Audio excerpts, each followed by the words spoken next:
the ones who seem to suffer less should not look at the others with contempt, but look at the others with compassion and look for anything possible to help the others. Quizás este sea el vídeo más turbulento del canal. Te advierto que en el resumen de hoy escucharás horrores sin precedentes que te dejarán con mal cuerpo durante unos segundos. Así pues, tu permanencia en este corto documental dependerá del compromiso que tengas con tu crecimiento personal.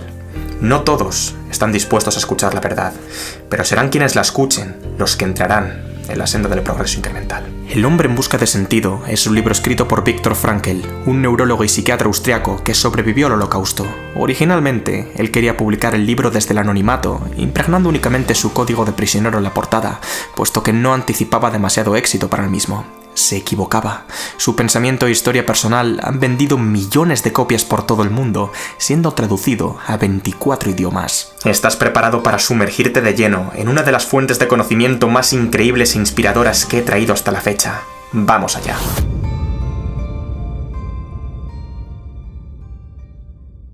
Los campos de concentración nazis. Las mayores atrocidades en la historia de la humanidad se produjeron aquí, en los campos de concentración del régimen totalitario nacional-socialista. Durante el mandato de Adolf Hitler, millones de hombres, mujeres y niños fueron expulsados de sus hogares en contra de su voluntad. Muy pocos tuvieron la oportunidad de relatar la miseria vivida en aquellos trenes que les llevarían directos a Neuengamme, Insert y otros 52 emplazamientos más que supondrían el final más desgarrador, macabro y cruel para tantos seres humanos. Viktor Frankl fue uno de los elegidos. Sin embargo, su padre, madre, esposa y hermano no tuvieron tanta suerte como él. Los prisioneros de por aquel entonces poco tienen que ver con los criminales que ocupan las cárceles de hoy en día, pues no eran considerados individuos con identidad, derechos, familia o sentimientos. Todo lo que les quedó fue un uniforme bicromático junto con un número tatuado en sus pieles para el resto de sus vidas. En efecto, ya no eran tratados como personas, para ellos eran tan solo una cifra más. Así pues, el foco principal en la mente del prisionero era sobrevivir un día más. Con todo, su mayor miedo era ser trasladados a otro campo de concentración, pues esto significaba que ya habían sido asignados para una de las dos muertes negras por excelencia, las cámaras de gas o los hornos crematorios. Sí, morir de hambre o morir por suicidio eran quizás las alternativas más viables si uno era verdaderamente conocedor de que iba a terminar ahí. El doctor tuvo que soportar hambre extrema, temperaturas gélidas y brutalidad por parte de sus captores, primero en Auschwitz y más tarde en Dachau. Por si no fuera suficiente, Viktor perdió sus pertenencias físicas desde el primer día en los campos, y peor aún, fue forzado a abandonar un manuscrito científico que consideraba el trabajo de toda una vida.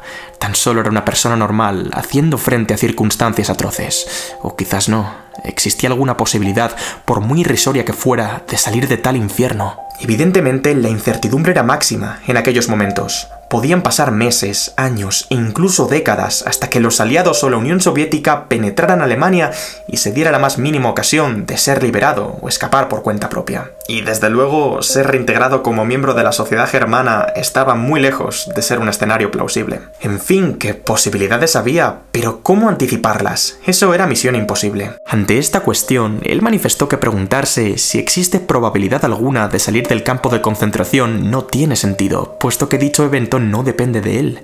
En su lugar, el planteamiento estratégico que adoptó fue el siguiente: ¿qué es aquello que los nazis jamás podrán arrebatarme? De acuerdo, perder a mi familia, mi profesión, mi casa e incluso mi bienestar queda fuera de mi área de influencia, pero la manera en la que yo reacciono ante dichas pérdidas es una decisión cuyo único lector es mi propia conciencia. Your last value choice is how to react to the situation. You stood there naked, with nothing you could have had. But all the more what counted and mattered was what you were, being rather than having, possessing anything, or the being. So what counted was what you make out of this situation, with what attitude you adopt in the given situation. And there's a multitude, a wealth of possible attitudes to how to approach it. So we have to decide. Su razonamiento es que, aun estando inmerso en las peores circunstancias que uno puede imaginarse, una persona todavía conserva su libertad para decidir cómo interpreta dichas circunstancias. Como apunta Gordon Allport en el prefacio de la tercera edición, este vital concepto acuñado por los estoicos se denomina última libertad. Yo soy quien controla mediante mi actitud la respuesta ante todo lo que me sucede. ¿Es esto cierto? Lo veremos en detalle a continuación. Como es lógico, cualquier persona en su posición habría encontrado múltiples excusas lo suficientemente razonables para justificar que la vida carece de sentido y que el suicidio es una alternativa sensata. Incluso habiendo descendido a las mismísimas puertas del inframundo, el doctor emergió del evento con optimismo e ilusión. Según manifiesta Frankl, la verdadera batalla que libró fue interna, hallar una razón para seguir adelante.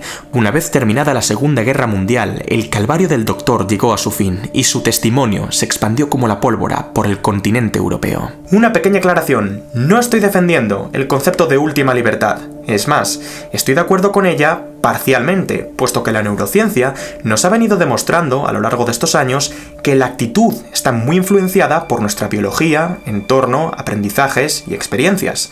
Por ende, es francamente difícil que un recluso sin acceso a nutrientes esenciales, cuya vida consiste en trabajar para un sistema que ha ejecutado a su familia, muestre una actitud optimista. Si encima añadimos que lo único que ve alrededor son rostros de miseria, letargo y desesperación, la cosa se complica bastante. Claro, es que hay gente que se podría haber salvado con una mejor actitud. Bueno, claro, muy fácil decirlo desde la comodidad de tu teclado. La libertad no es un asunto precisamente sencillo, mi gente. Somos menos libres de lo que pensamos, así que tenemos que tener mucho cuidado con las cosas que decimos. Como adelanté en el resumen de inteligencia emocional, donde expongo un modelo fiable de la arquitectura cerebral, la emoción decide y la razón justifica. Es más, el propio Viktor Frankl deja muy claro en su libro que no busca culpabilizar ni desprestigiar a todos aquellos individuos que no lograron superar los campos de concentración, reconociendo que hubo un gran porcentaje de suerte por el simple hecho de no haber sido trasladado junto a su familia a las cámaras de gas. En fin, quien te diga que la actitud es un maná puramente espiritual que se manifiesta por arte de magia está muy, pero que muy equivocado. Una vez dicho esto, ¿es posible aprender algo de la postura de Frankl? Por supuesto que sí. Y es que existen otros componentes fuera de lo visible que son de gran ayuda para desarrollar una actitud con la que podamos hacer frente a nuestras dificultades. Y tú estás a punto de descubrirlos. Logoterapia. Lo realmente apasionante acerca de la vida de Frankl es que los campos de concentración supusieron una ocasión para poner a prueba ciertas ideas con las que ya estaba teorizando de antemano, pues fue su experiencia como recluso la que dio lugar al desarrollo de una nueva escuela de psicoterapia, la logoterapia. Mientras el psicoanálisis de Sigmund Freud requiere un profundo acto de introspección en el individuo en aras de revelar la raíz de su neurosis, la logoterapia utiliza un enfoque totalmente distinto que la contradice. Puesto en palabras llanas, el psicoterapeuta ya no va a indagar en las experiencias pasadas del paciente para hallar la causa de su patología. El objetivo de la logoterapia es otorgar cierta perspectiva al sujeto para que pueda reconstruir su sistema de principios, valores y creencias. Al tiempo que el psicoanálisis asume la búsqueda del placer como axioma central y la psicología del individuo de Adler se enfoca en el deseo hacia el poder, Frankl afirma que la fuerza motora principal del ser humano es el significado.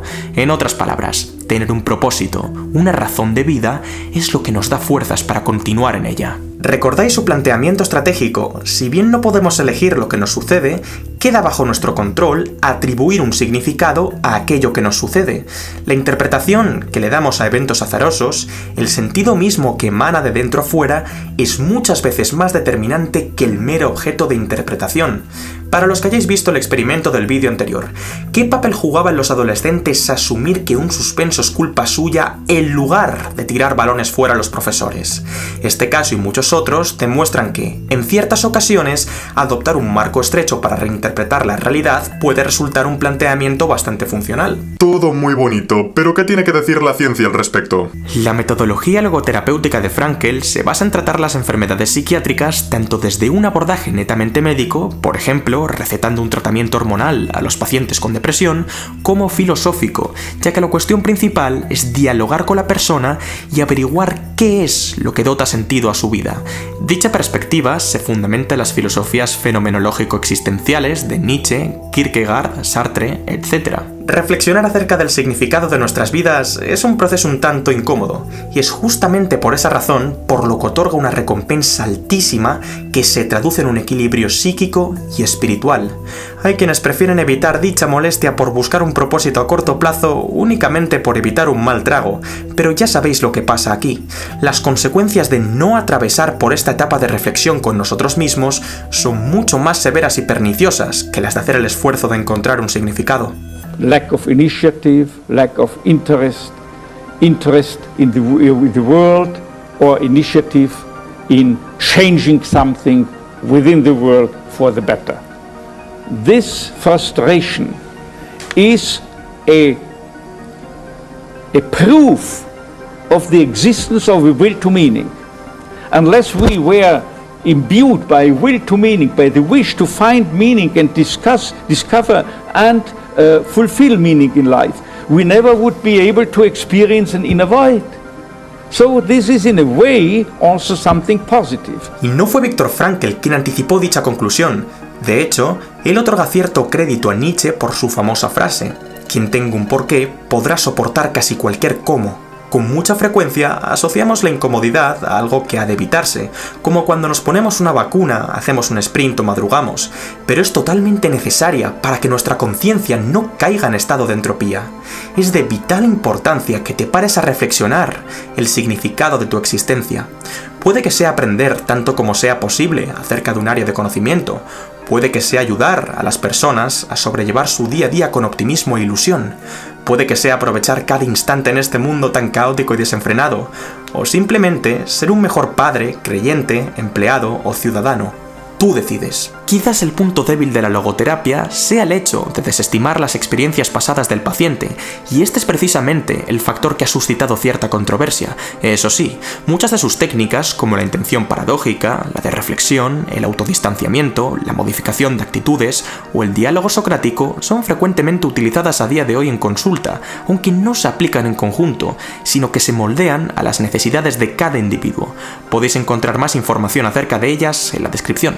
Vale, o sea que se aplican algunas de sus técnicas, pero no el método en sí mismo. Por lo general es correcto, y no nos olvidemos de que el eje principal de la logoterapia es encontrar un propósito al paciente, un sentido de vida, una razón para seguir adelante. Bajo este marco de actuación, Viktor Frankl es un fiel defensor de la libertad personal. El ser humano es responsable de su propia finitud. Está apretado por muchos lazos, pero son precisamente estos los puntos de apoyo sobre los cuales se yergue su misma libertad. Este punto es muy importante de entender, pues la logoterapia trabaja con una dimensión no ética o espiritual. Para identificar su propósito, el paciente debe ser consciente de dicha libertad sobre sus decisiones y hacerse responsable de las mismas. No es ningún secreto que libertad implica responsabilidad. Por ello, quien desee ser verdaderamente libre debe asumir que el cambio depende de él mismo y encargarse de su propio crecimiento. No hace falta llegar al extremo del holocausto para adquirir responsabilidad. ¿Qué pasaría si tomas las riendas de tu bienestar físico, mejorando tu alimentación? ¿Qué pasaría si buscas tu parte de culpa en cada acalorada discusión con tu pareja? ¿Qué pasaría si reflexionas acerca del suspenso en el último examen de matemáticas?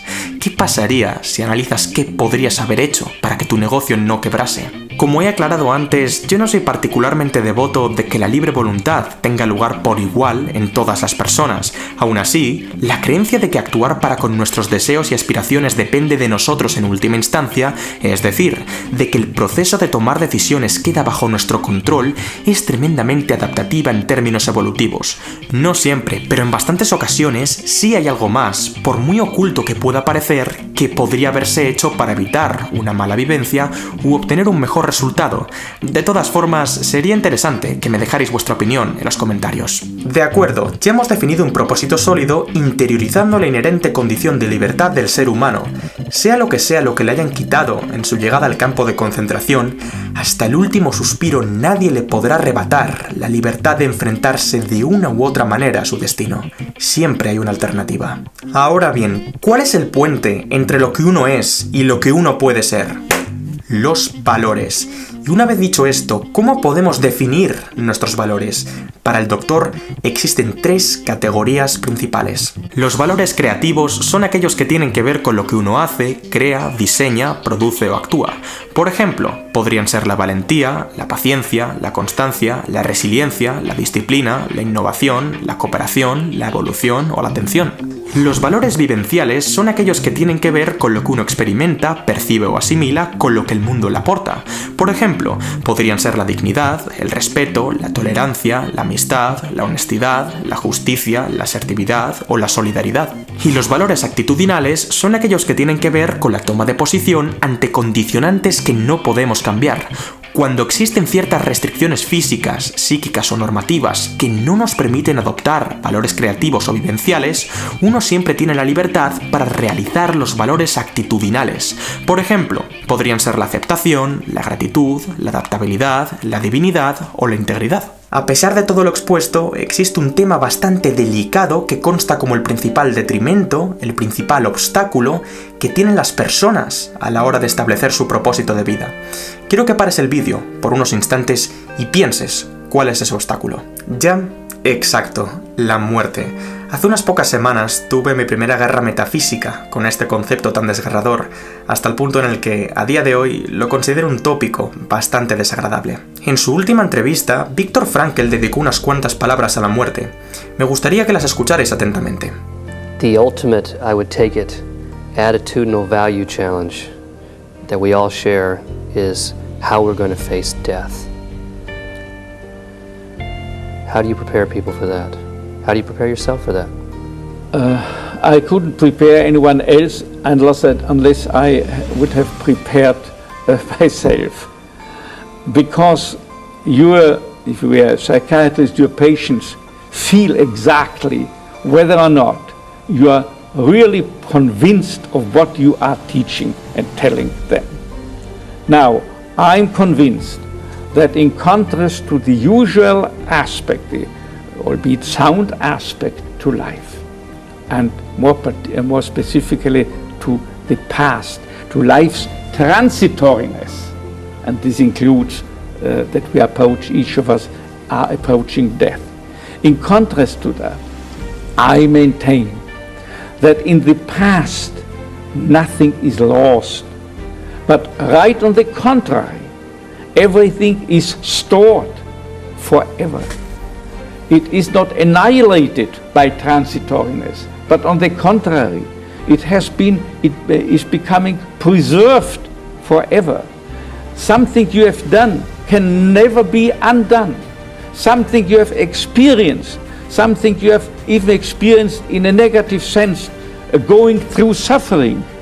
And if you have, for instance, if you have gone through this suffering, honestly, courageously, and with dignity, who in the world, what in the world can annihilate this? What you have done has been done forever, in both ways, in a negative as in a positive way. It cannot be undone.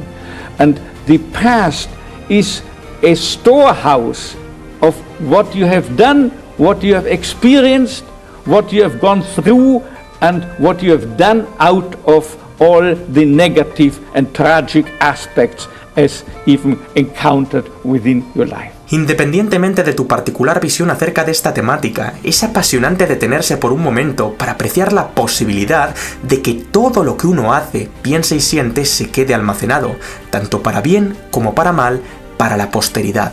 Desde luego, el optimismo le acompañó hasta el último día de su vida. Y me encanta. Conclusión. El sentido es el motor más auténtico y profundo de la actuación del ser humano. El factor que posibilita que el Homo sapiens sea capaz de dar un sentido a su vida es su unicidad. Cada individuo es una persona irrepetible e insustituible con la libertad para decidir qué hacer y qué no hacer para vivir acorde a él. Por ende, el propósito de vida no se puede dar, es intransferible. No existe el sentido de la vida como tal, sino el sentido de mi vida en este momento específico. Mediante la dimensión noética, que se materializa en un conjunto de valores y principios, podremos aspirar al desarrollo de una actitud resiliente y optimista que nos permitirá afrontar nuevos contratiempos con mayor efectividad. Experiencing another human being in his or her very uniqueness. And it is the main attribute of a human being that he is a person in contrast to any animal. He is a person, and a person is always something absolutely unique, irrepeatable in the evolution of the cosmos, as it were, incomparable with any other human being. And this uniqueness can be got hold of solely by a loving person, because he not only sees the essence but also the potentials in the beloved person. Voilà, y hasta aquí el vídeo de hoy. Ni que decir que recomiendo completamente la lectura del libro de Viktor Frankl, el cual podéis encontrar en la descripción y en la caja de comentarios. Explica todos los conceptos que he expuesto de una manera más precisa y detallada, así que muy recomendado. También me he quedado con el gusanillo de explicar a fondo las técnicas de logoterapia, así que vamos a hacer una cosa. Si este vídeo llega a 5000 me gusta, cosa que es perfectamente posible, traeré de vuelta al Dr. Frankl al canal. Un auténtico placer haber compartido un rato contigo hoy. Te veo en mis redes sociales, donde subo contenido diario. Eso es todo. Un saludo y hasta la próxima. Peace.